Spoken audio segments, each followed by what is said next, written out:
Opisina Arangkada. Pagtalakay sa mga isyung magbabago sa iyong pagkaunawa. Deksina Arangkada.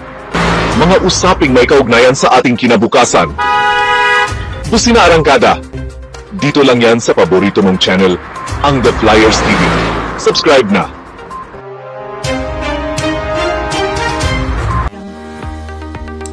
Hello, kumusta mga katribo? Welcome back dito sa ating channel, ang The Flyers TV.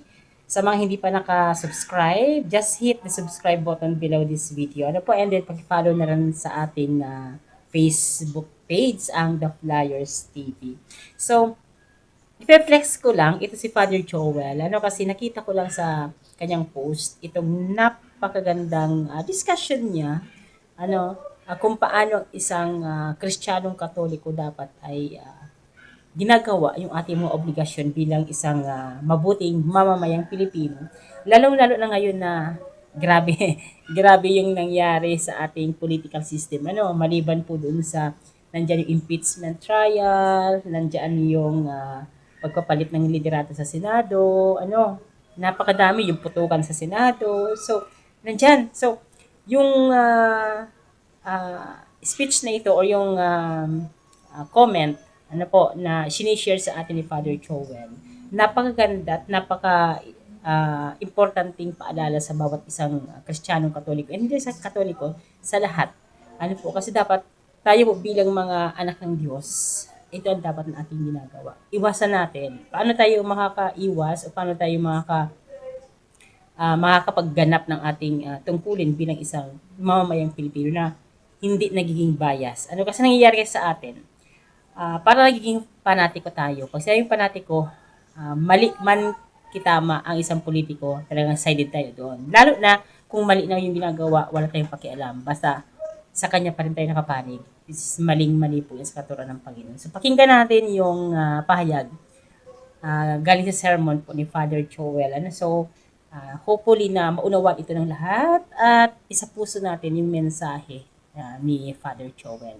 Napakagandang pagnilay-nilayanan ito. Lahat ngayon na medyo yung ating sitwasyon pampolitika dito sa Pilipinas ay napakaselan.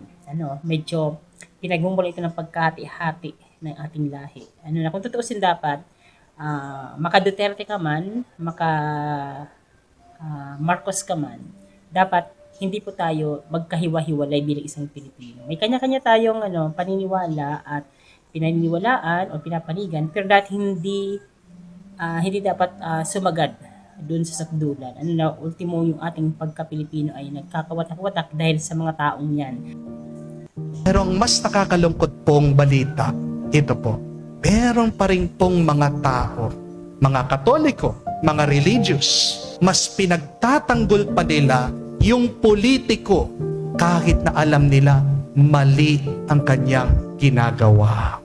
Aminin po natin, marami din sa atin ang ganyan. Sinasamba natin ang ating mga politiko kesa sa Diyos. At kapag sinabihan mo sila pang galit. Kapag tinuro mo sa kanila yung mali na ginagawa nila, agad sinasabi nila, separation of church and state. Hindi po ba? Kapatid, mag-ingat po kayo. Alam na alam mo, sinasamba mo na ang politiko. Alam na alam mo, ginagawa mo ng Diyos ang isang politiko kapag mas sinusundan mo ang kagustuhan nila kesa sa mensahe, kesa sa kagustuhan ng Diyos. Amen? Kapatid, mas mataas pa ang Diyos kesa sa sino mang politiko. Kahit na ang politikong yan, makapangyarihan, matagal na nagseserve, kahit na mayaman siya, kapatid, Diyos siyang nagbigay ng buhay sa kanya. Walang kapangyarihan ng politiko kung hindi ito pinagkalooban ng kapangyarihan ng Diyos. Amen? Kaya mabuti na ibalik natin ang takot sa ating mga puso. So, mga katribo, sobrang ganda ng mensahe na ating napakinggan. Nawa ito ay mabigay sa atin ng dagdag kaalaman, kalinawan. Sana ay mapag-isipan natin mabuti yung ating mga pinapahayag, nilalabas na mga opinion, at ang ating galawan sa community. God bless you all. Na letrang yan. First letter F. follow God first. Okay, for more videos huwag kalimutang mag-subscribe sa ating channel at pwede mag-comment below kung ano yung mga gusto yung topic natin pag-usapan. Ano po? So, huwag niyo sana kayong mag-asawa na magsubaybay din sa ating channel, ang The Flyers TV, lalo na din sa ating segment na Busina Arangkada. Ano, ito yung editorial videos and editorial feeds ng ating channel. So, muli, thank you so much sa patuloy na sumusuporta sa ating channel. Sa mga hindi pa nakasubscribe, please hit subscribe and then share the videos na ipinapalabas natin dito. Sa Facebook po, meron tayong Facebook page, ang The Flyers TV also. So, thank you so much sa inyong walang sawang pagsuporta at of course, pagsubaybay sa ating video. God bless. God bless the Philippines. And hopeful na sana po ay maging maayos na yung ating bayan para naman tayo po ay tuloy-tuloy na sa pag-asenso. Letter R. Respect flows from reverence. Respect flows from reverence. Kung may takot ka sa Diyos, may respeto ka sa lahat. Mga kapatid, hindi naman po masamang sumunod sa bose. Hindi naman po masamang sumunod sa may kapangyarihan, sa authority. Pero tandaan mo, may mas mataas kesa sa kanila. Kapag dumating na ang panahon na kailangan mong mamili, trabaho o Diyos, kita o konsensya, mundo o pananampalataya, sana ang masagot mo ay ang katulad ng sinagot ng mga apostol. Mas susundin ko ang Diyos kesa sa tao.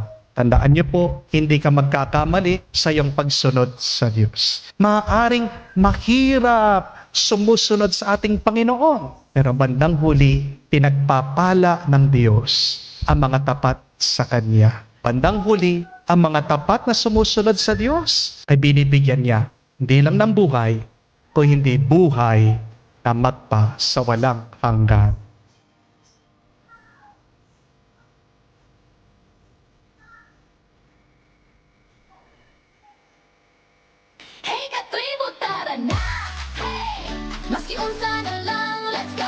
Malaya po kayong mga pagbigay ng inyong sariling opinion tungkol dito sa mensahe ni Father Joel. Ano po? So, kung meron kayong gustong idagdag o meron kayong gustong sabihin, so pwede niyo po i-comment below. Ano po? Sa malaya tayong mag-comment. Ano, wala po sanang hitting below the belt. Yung mga comment na pwedeng negative, pwedeng positive, pero hindi po nakakasakit ng ating mga damdamin. Ano po? Kumbaga yung pahayag niyo or yung paniniwala niyo, pero with respect, doon naman sa mga kabasa nito. So, pwede tayo mag-share ng ating mga opinions dyan sa ibaba. Ano po, so malaya tayo makakapag-bigay ng ating mga pahayag. So, napakaganda ng mensahe ito at sana po ay mapulutan natin ng konting kalinawan, aral at higit sa lahat ay mapanatili pa rin natin yung ating pagiging magkakapatid bilang isang Pilipino at higit sa lahat magkakapatid bilang isang mananampalataya sa ngalan ni Kristo.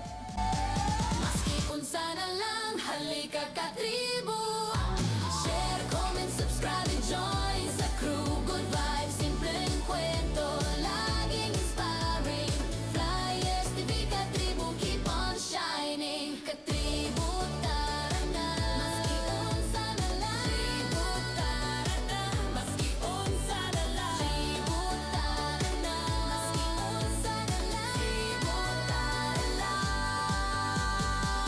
With Coach Randy sa Flyers TV, bawat araw ay pang good vibes.